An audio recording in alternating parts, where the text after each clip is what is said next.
Olá pessoal, nesse vídeo a gente vai ver um depoimento do Luciano Fiaschi feito há 20 anos atrás e ele nos conta como é que era o clima da Faculdade de Arquitetura e Urbanismo da Universidade de São Paulo ali em meados para o final da década de 60. E nesse clima surge aqui Roberto Coelho Cardoso com a sua esposa, ambos paisagistas da Califórnia, e vêm trabalhar no escritório de Roberto Burle Marx. O que vocês acham que acontece? Gênios trabalhando juntos realmente não dá certo.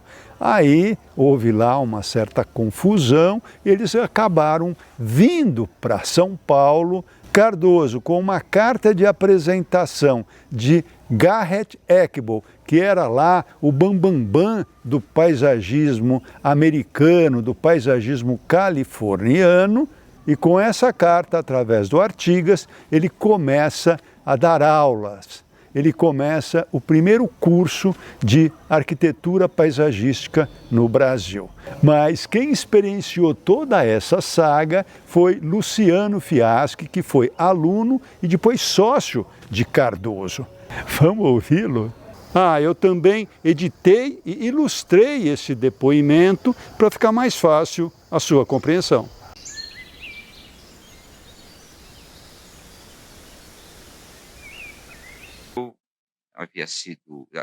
Tinha sido aluno do Roberto Coelho Cardoso, gostava bastante dos exercícios práticos do curso do Cardoso, mas talvez eu não entendesse muito bem o que ele queria transmitir, não é? Com aqueles exercícios práticos e com as aulas e com as palestras que ele fazia, não é? Mas eu acho que isso era muito mais pelo fato de eu ainda não estar preparado para fazer perguntas, não é? Eu acho que a gente tem que estar preparado para aprender, não é? Futuramente, levado pelo Marcos Souza Dias, eu fui trabalhar no escritório do Roberto Coelho Cardoso. Na ocasião, o escritório era composto por 2 arquitetos, o Antônio Augusto Antunes Neto, também era professor aqui da FAU, o Marcos Souza Dias, recém-formado, e o Cardoso, que era, na realidade, uma pessoa de arquitetura paisagística, que vinha de uma formação junto ao escritório do Eckball nos Estados Unidos, né? Fazendo um parênteses para explicar um pouco a trajetória do Cardoso, ele veio para o Brasil, não sei exatamente quando, o pessoal aqui da FAU deve saber, com sua esposa, ele era norte-americano, de origem portuguesa, a esposa dele, Susan Osborne, também trabalhava em arquitetura paisagística, era de uma família norte-americana tradicional da Califórnia. Ambos trabalharam com o Garrett Eckball nos Estados Unidos e vieram para o Brasil com uma carta de apresentação dirigida ao Burle Marx, né, pelo Eckball. E se instalaram no escritório do Burle Marx, onde iniciaram sua carreira profissional aqui no Brasil. Ficaram um pouco tempo lá, depois mudaram-se para São Paulo, também com uma carta de apresentação do Eckball, dirigida ao professor Artigas. O Cardoso veio aqui para a FAU. Bom, precisa falar um pouco da FAU, não é? Nos anos 60 e 70, né? Então, essa ideia que foi passada para cá de um ateliê único, né? E que aqui não funciona muito, porque as turmas são muito grandes, né? Cada turma tem 150. Na época, a FAU inteira tinha 100 ou 120 alunos, né? Então, essa coisa do ateliê integrado funcionava muito bem, porque você circulava por todos os seus colegas de todos os anos e você via o trabalho que todo mundo estava fazendo, né? Por outro lado, você trabalhava sempre numa prancheta e o professor passava pela sua prancheta 2 ou 3 vezes por dia, né? E o Antunes era uma pessoa simpaticíssima e de um desenho muito livre, muito solto. Ele sentava à sua mesa, ele te ajudava a desenhar, ele botava a cor no teu desenho, sabe? Era uma coisa assim muito entusiasmante, não é? E eu não cheguei a pegar isso, mas existiu, assim, em algumas turmas, projetos que eram passados, por exemplo, olha, hoje vamos fazer um projeto de uma capela. Vocês têm 4 horas para fazer o projeto, né? Então os desenhos eram produzidos naquelas 4 horas, depois colava-se todos os desenhos na parede, discutia-se desenho por desenho. E o Antunes era o cara boa praça, né? Assim, no primeiro ano da FAO, em julho do primeiro ano, ele pegou a turma inteira, levou para a Bahia, né? Também, bom lembrar que na época a FAO tinha um ônibus também, a gente entrava no ônibus, ia para a Bahia, ia para Brasília, ia para Ouro Preto. Além disso, todos os fins de semana, alguns dos professores nos levavam a ver as suas obras. Era um grupinho pequeno, né? Era um grupinho pequeno. A gente conhecia os colegas, conhecíamos as mães, os pais, os irmãos, as tias, a gente conhecia todo mundo. No escritório o ambiente era bastante agradável, né? O Antunes também era a pessoa que punha sempre tudo para cima. O Cardoso era uma pessoa muito fechada em si mesmo, trabalhava praticamente sozinho em sua prancheta. Quando havia alguma comemoração, o escritório todo se mobilizava para fazer uma festa, por exemplo. As festas na casa do Cardoso eram festas super bem produzidas, super bacanas, e era a gente que fazia. A gente parava o escritório para montar uma festa, né? E a gente fazia muitas festas, era muito gostoso. Eu tinha pouco contato com obra, na realidade eu era um elemento de escritório, e quase, bom, e o Cardoso ficou no escritório até 1971, e depois mudou-se para a Inglaterra, não é? Estou dizendo isso, e só nos últimos, no último ano, não é, em que eu fiquei no escritório, que o Cardoso esteve lá, que eu comecei a ver alguma obra com o Cardoso e fui convidado a fazer um banco, né? Um desenho de um banco num dos projetos, e quebrei muito a cabeça com isso, e foi muito prazeroso fazer um projeto dentro de um projeto, né? E fui ver o banco executado e gostei do resultado e tudo mais. E comecei também a entender muito o desenho do Cardoso, que era assim de uma construção geométrica muito requintada, e é muito difícil a gente, né, naquela época, né, eu recém-formado, entender o que aquilo resultava numa obra, não é?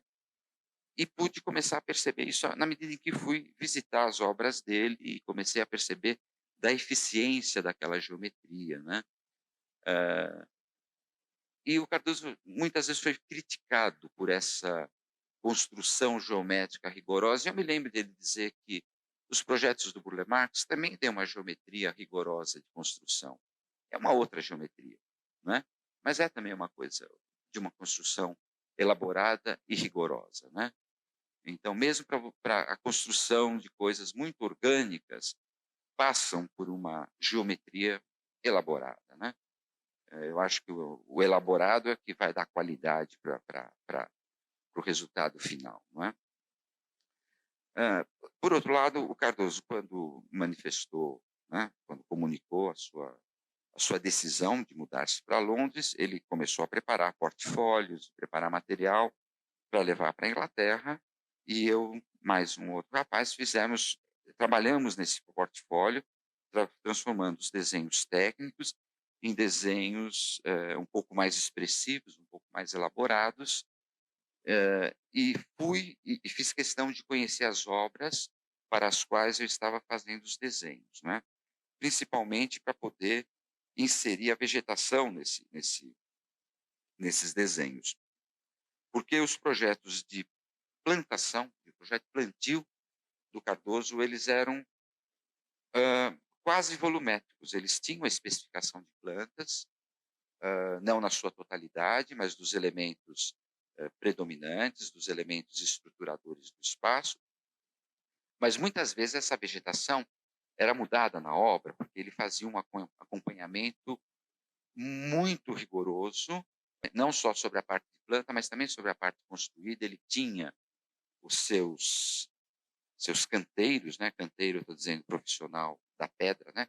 Os seus canteiros prediletos, ele tinha os elementos, os carpinteiros com quem ele gostava de trabalhar, e ele tinha assim um acompanhamento bastante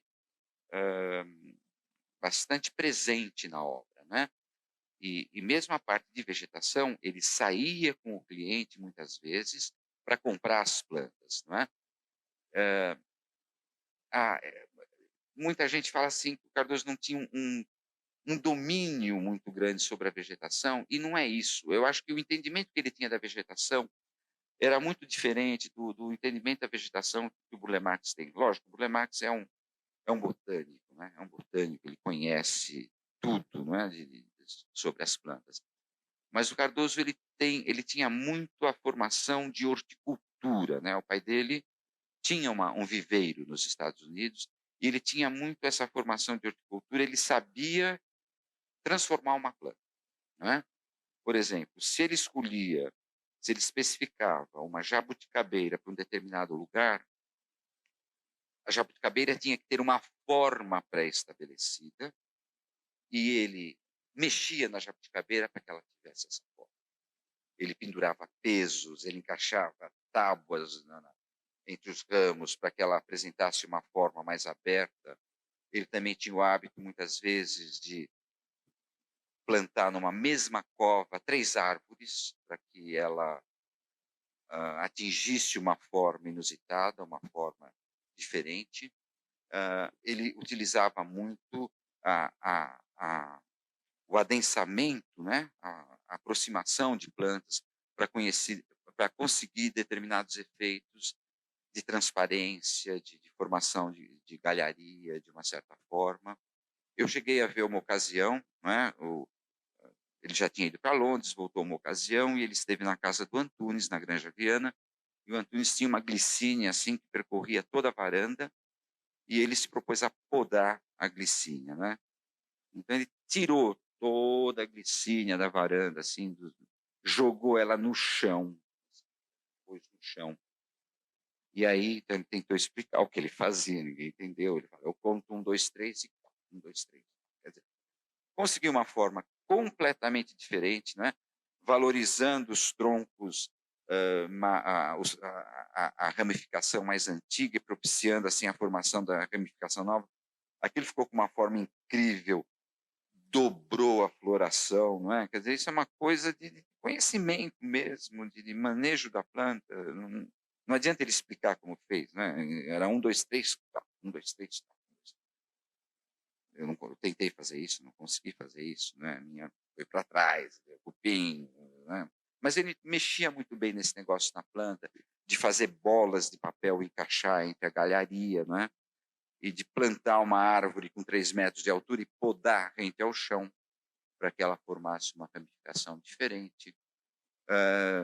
De plantar bambus inclinados completamente para que os brotos novos nascessem eretos. Ele tinha muito esse domínio de como plantar, não é? E ele acompanhava, e ele estava ali junto do jardineiro sempre, né? Ele implantava o projeto até o fim, lógico que dependendo da escala, não é?